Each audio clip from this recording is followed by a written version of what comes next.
मूकमुलीचं प्रेम भाग 7. त्या रात्री आलेला अनोळखी मॅसेज. तुम्हाला वाटतं कथा संपली, पण खरी सुरुवात आता होणार आहे. हा मॅसेज वाचून आरव आणि अन्वी एकमेकांकडे पाहत राहिले. दुसऱ्या दिवशी अन्वी तिच्या शिवणकला केंद्रात मुलींना प्रशिक्षण देत होती. अचानक एक लहान मुलगी धावत आली. तिच्या हातात एक लिफाफा होता. ती म्हणाली, ताई, एका काकांनी हे तुम्हाला द्यायला सांगितलं. अन्वीने लिफाफा उघडला. आत एक फोटो आणि एक छोटी चिठ्ठी होती.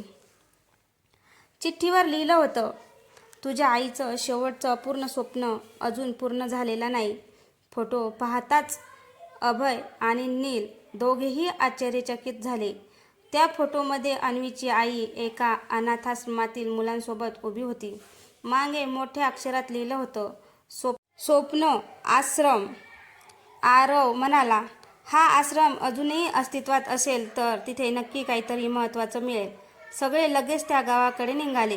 आश्रमात पोचल्यावर एक वृद्ध महिला त्याची वाट पाहत होत्या. त्या हसून म्हणाल्या, अन्वी, मी तुझ्या आईला दिलेला शब्द आज पूर्ण करते. त्यांनी एक लाकडी पेटी अन्वीच्या हातात दिली. पेटीत एक सुंदर डायरी, काही जुने फोटो आणि एक व्हिडिओ पेनड्राईव्ह होता. व्हिडिओ सुरू होताच अन्वीची आई स्क्रीनवर दिसली. ती हसत म्हणाली, माझ्या गोड मुली, जर तू हा व्हिडिओ पाहत असेल तर समज की तू आयुष्यात खूप मोठी झाली आहेस.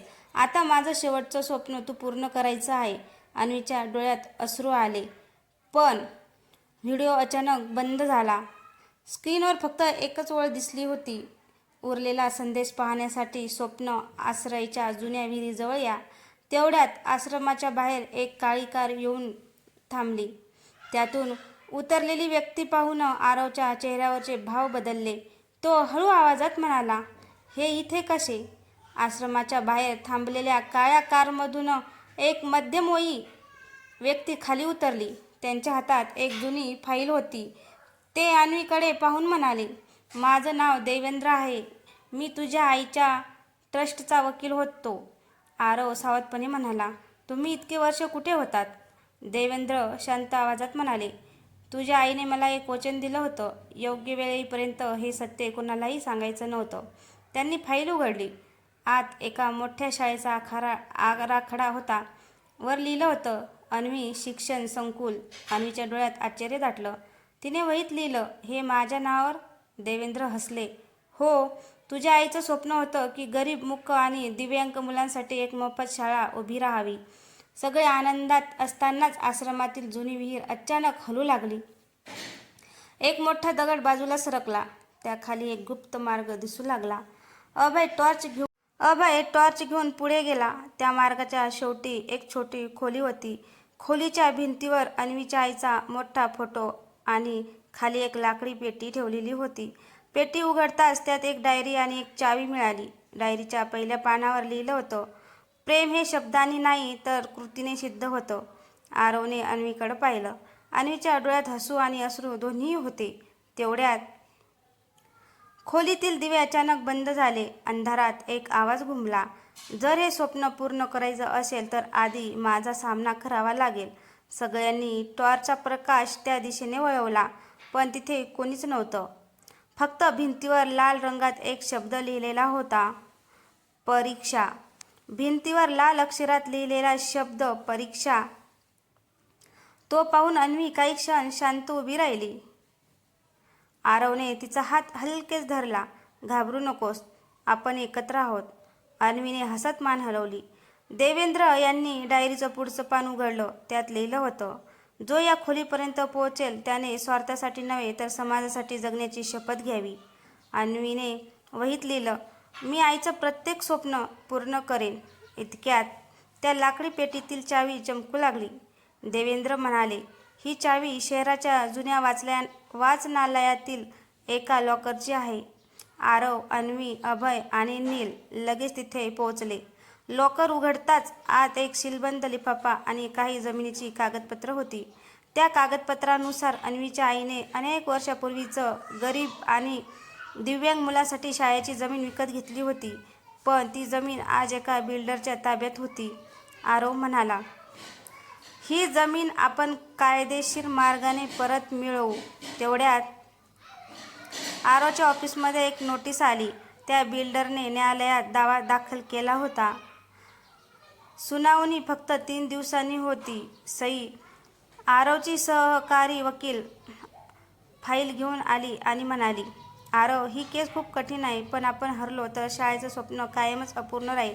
अन्वीने निर्धाराने वहीत लिहिलं. यावेळेस आपण फक्त आपल्यासाठी नाही, हजारो मुलांसाठी लढणार आहोत. आरव हसला.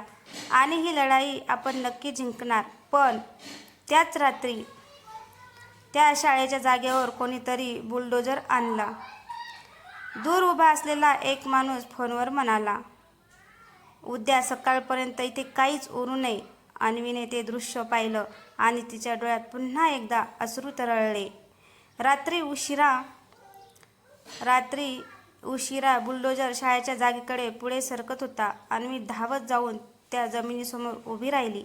तिच्या डोळ्यात भीती नव्हती, तर आईचं स्वप्न वाचवण्याचा निर्धार होता. आरवने तिला मागे घेतलं. तो बुलडोजर चालकाला म्हणाला, काम थांबवा. या जमिनीवर न्यायालयात केस सुरू आहे. पण चालक म्हणाला, आम्हाला मालकाचा आदेश आहे, आम्ही थांबवू शकत नाही. तेवढ्यात देवेंद्र यांनी न्यायालयाचा तात्पुरता स्थगिती आदेश स्टे ऑर्डर दाखवला. पोलीसही घटनास्थळी पोहोचले. बुलडोजरचं काम तात्काळ थांबवण्यात आलं. अन्वीच्या डोळ्यात आनंदाचे अश्रू आले. तिने वहीत लिहिलं, आईचं स्वप्न आज वाचलं. 3 दिवसांनी कोर्टात सुनावणी सुरू झाली. बिल्डरचा वकील म्हणाला, ही जमीन आमच्या कंपनीची आहे. आरव शांतपणे उभा राहिला. त्याने अन्वीच्या आईची मूळ कागदपत्र आणि ट्रस्टची नोंद न्यायालयात सादर केली. तेवढ्यात एक वृद्ध गृहस्थ कोर्टात आले. ते म्हणाले, मी या जमिनीच्या व्यवहाराचा साक्षीदार आहे. अन्वीच्या आईने ही जमीन गरीब आणि दिव्यांग मुलांच्या शिक्षणासाठीच विकत घेतली होती. त्यांच्या साक्षीनंतर न्यायालयात सादर केलेले सर्व पुरावे तपासण्यात आले. न्यायाधीशांनी निर्णय दिला, ही जमीन स्वप्न आश्रम ट्रस्टची असून ती कोणालाही बेकायदेशीररित्या हस्तांतरित करता येणार नाही. संपूर्ण कोर्टात टाळ्यांचा कडकडाट झाला. अन्वीच्या डोळ्यातून आनंदाश्रू वाहू लागले. काही महिन्यांनी त्याच जागेवर सुंदर शाळेची इमारत उभी राहिली. पहिल्याच दिवशी शेकडो गरीब, मूक आणि दिव्यांग मुलांनी शाळेत प्रवेश घेतला. शाळेच्या प्रवेशद्वारावर मोठ्या अक्षरात लिहिलं होतं, आईचं स्वप्न, अन्वी शिक्षण संकुल. आरवने अन्वीकडे पाहिलं. तो हसत म्हणाला, आज तुझा आवाज नसला तरी तुझ्या कामाचा आवाज संपूर्ण जग ऐकेल. अन्वीच्या चेहऱ्यावर समाधानाचं सुंदर हास्य उमटलं. आईचं स्वप्न, अन्वी शिक्षण संकुल सुरू होऊन 6 महिने झाले होते. शाळेत आता शेकडो मुलं आनंदाने शिकत होती. अन्वी रोज सकाळी प्रत्येक मुलाचं हसून स्वागत करत असे. तिच्या चेहऱ्यावरचं समाधान पाहून आरवलाही अभिमान वाटत होता. एके दिवशी शाळेच्या कार्यालयात एक छोटा मुलगा आला. त्याच्या हातात एक चित्र होतं. त्याने ते चित्र अन्वीच्या हातात दिलं. चित्रात एक मूक मुलगी अनेक मुलांचा हात धरून उभी होती. खाली लिहिलं होतं, ताई, तुम्ही आमचा आवाज आहात. हे वाचून अन्वीच्या डोळ्यात अश्रू तरळले. त्या संध्याकाळी आरवने अन्वीला त्या जुन्या तलावाजवळ नेलं, जिथे त्यांची पहिली भेट झाली होती. सूर्य मावळत होता. गार वारा वाहत होता. आरवने खिशातून एक छोटी अंगठी काढली. तो हसत म्हणाला, अन्वी, शब्दांशिवाय तू मला प्रेम शिकवलंस. आता आयुष्यभर माझी साथ देशील का? अन्वीच्या डोळ्यात आनंदाचे अश्रू आले. तिने हसत मान हलवली. आरवने तिच्या बोटात अंगठी घातली. अभय, नील आणि संपूर्ण कुटुंब दूर उभं राहून टाळ्या वाजवत होतं. काही दिवसांनी दोघांचं साध्या पद्धतीने लग्न झालं. संपूर्ण गाव त्यांच्या आनंदात सहभागी झालं. लग्नानंतर अन्वीने वहीत शेवटचं एक वाक्य लिहिलं, प्रेमाला आवाज नसतो, पण ते संपूर्ण आयुष्य सुंदर बनवतं. आरवने ती वही जपून आपल्या हृदयाशी धरली. दोघेही नव्या आयुष्याच्या प्रवासाला निघाले. 5 वर्षे लोटली. अन्वी शिक्षण संकुल आता संपूर्ण राज्यातील एक आदर्श संस्थान बनली होती. हजारो गरीब, मूक आणि दिव्यांग मुलांचं आयुष्य बदललं होतं. अन्वी आणि आरव रोज मुलांसोबत वेळ घालवत होते. एके दिवशी शाळेच्या गेटवर एक 10 वर्षाची छोटी मुलगी उभी होती. तिच्या डोळ्यात भीती होती. ती बोलू शकत नव्हती. तिच्या हातात फक्त एक छोटी चिठ्ठी होती. अन्वीने ती उघडली. त्यात लिहिलं होतं, या मुलीचं नाव परी आहे. माझ्यानंतर तिचं या जगात कोणीच नाही. कृपया तिची काळजी घ्या. अन्वीच्या डोळ्यात पाणी आलं.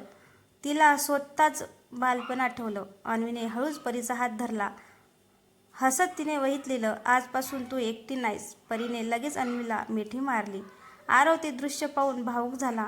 काही महिन्यांनी आरव आणि अन्वीने परीला कायदेशीररित्या दत्तक घेतलं. परीच्या चेहऱ्यावर पुन्हा एकदा हसू उमटलं. ती पहिल्यांदाच सुरक्षित वाटत होती. त्या रात्री अन्वीने डायरीत एक वाक्य लिहिलं, माझ्या आईने मला प्रेम दिलं, आता तेच प्रेम मी पुढे देणार. आरव हसत म्हणाला, हेच तर खरं आयुष्य आहे. कॅमेरा हळूहळू वर सरकतो आणि शाळेच्या प्रवेशद्वारावरील शब्द दिसतात. प्रेमाला आवाज नसतो, पण त्याचा प्रतिध्वनी पिढ्यानपिढ्या ऐकू येत राहतो. तर मित्रांनो, मुक्क मुलीचं प्रेम तुम्हाला कसं वाटलं? आवडल्यास कमेंटमध्ये नक्की सांगा. आणि चॅनलवर कोणी नवीन असेल तर चॅनलला सबस्क्राईब करा, जेणेकरून माझा येणारा प्रत्येक व्हिडिओ तुमच्यापर्यंत पोहोचू शकेल. धन्यवाद.